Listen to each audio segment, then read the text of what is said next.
Editou de Djemeldine Benchenouf. Salam alaikum, Azul Filaoun, bonsoir. Vous rappelez-vous le fameux Dahdah? Hassan Zarqan, de son vrai nom, dit Abu Dahdah.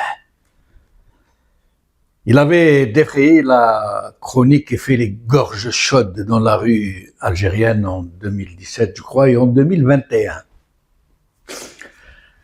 Un terroriste qui s'appelle Dahdah, la cerise sur la pièce montée de toute pièce, d'un terrorisme dont tout le monde savait par qui il était orchestré, par qui il était manipulé. Lors de son procès en 2021, devant le tribunal criminel de première instance de Dar el-Bayda, Dahdah, que les médias du régime nous avaient présenté comme un redoutable terroriste, avait été condamné à une peine de 20 ans de prison ferme, avec privation de ses droits politiques et civiques pour délit d'adhésion à un groupe terroriste et port d'armes de guerre. Il a échappé belle, puisque le procureur avait requis la peine de mort contre lui. Une affaire montée hâtivement par des experts du bricolage coup tordu, comme de nombreuses autres affaires du genre, dont le dossier était vide ou très contradictoire, comme toutes les affaires qui relevaient du terrorisme pédagogique. Le terrorisme pédagogique.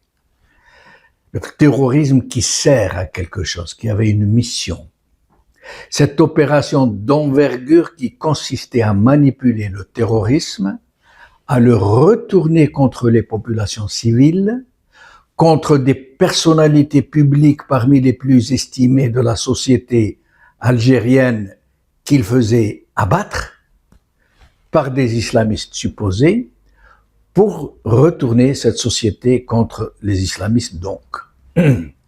Parmi les terroristes de service de ce terrorisme pédagogique, certains étaient des agents rémunérés, qui agissaient sous fausse bannière, et d'autres de vrais islamistes qui ne brillaient que par leur abyssale stupidité, manipulés à leur insu, qui serraient contre leur cœur des fatwas de djihad et de mort concoctés dans les officines du DRS par de pseudo-imams qui maîtrisent toutes les techniques de la subversion destinée aux illuminés et aux très fanatiques.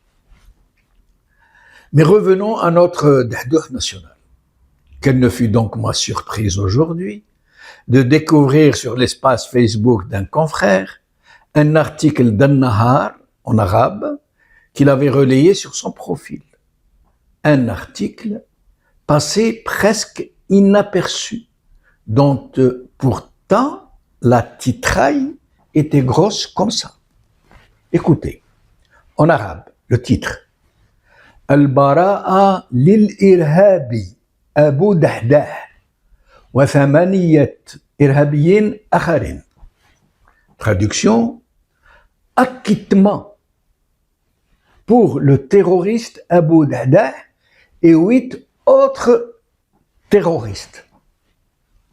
Alors d'abord, juste pour essayer de comprendre, peut-on dire acquittement pour le terroriste? Si c'est un terroriste, il ne peut pas être acquitté. À la limite, gracié. À la limite, une réduction de peine. Seul un innocent, celui qu'on a accusé ou condamné à tort, peut être acquitté. Idem pour les 8 autres terroristes, nous dit-on, qui ont été acquittés. Ou bien alors, peut-être, n'ont-ils été acquittés que sur une partie des chefs d'accusation qui leur ont été portés. Je ne sais pas. L'article en lui-même est juste incompréhensible. Mais si tel est le cas, s'ils ont été acquittés pour certains chefs d'accusation et pas sur d'autres, pourquoi alors ne pas l'avoir précisé clairement? Et c'est dire l'état général de ce qui se passe dans ce malheureux pays, dans toutes ces histoires, où la justice n'est qu'un ramassis, et je mesure mes mots, où la justice n'est qu'un ramassis de commis scellés, qui condamnent comme on leur dit de condamner, qui acquittent comme on leur demande d'acquitter, sans autre état d'âme, et tant qu'ils peuvent se servir à la table de la corruption et de l'affairisme qui leur sont permis en échange. Pareil pour une presse aux ordres, qui écrit ou fait écho à ce qu'on lui sert, qui s'exécute avec un empressement qui a fini par déshonorer ce qui est censé être une noble profession. Pareil pour des services de sécurité qui n'ont pas hésité à monter de faux dossiers, à inciter les gens à prendre les maquis, pour ensuite les désigner en criminels de masse.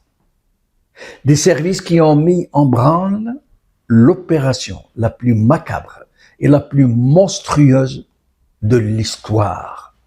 Ce terrorisme pédagogique, comme ils l'ont appelé eux-mêmes, qui a été jusqu'à sacrifier certains parmi ceux-là même qui le servaient, qui disaient lutter contre l'intégrisme et qui ont été assassinés par le même système et par des islamistes infiltrés ou des fanatiques imbéciles, manipulés à leur insu, et passer ces victimes à l'actif de l'islamisme juste pour semer les germes de la haine entre enfants d'un même pays qu'il fallait absolument dresser les uns contre les autres pour continuer à les dominer, à les pressurer, à saccager leur nation, dans le même temps qu'ils continuent de l'applaudir et de le défendre.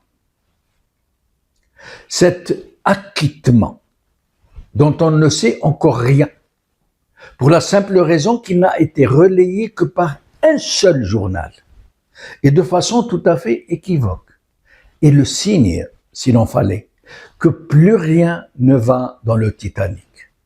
Jusque dans les logiques mortifères qui sous-tendent le pouvoir prédateur, lequel prédateur précipite toute une nation au naufrage. Et t'en va la cruche à l'eau.